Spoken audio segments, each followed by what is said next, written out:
Hi, this is Ken Lau. I have devised this right thanks to directors of security guard firms, right? So the ideas come from them, right? And I'm the one to execute it.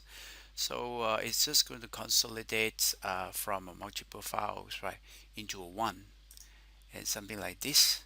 So just copy and paste.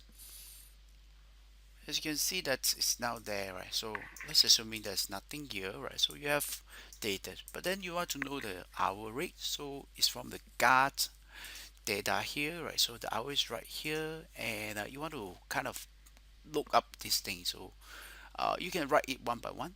We'll just click on this one and get it done. And the next thing is that we're going to calculate the OT, right, for each of them. And there's a L type and the N type of this, right? So, and the last thing is that we're going to generate a report. So this number of hours, and this one is the the page, right, in terms of RM. So just click on this to generate it. That's it.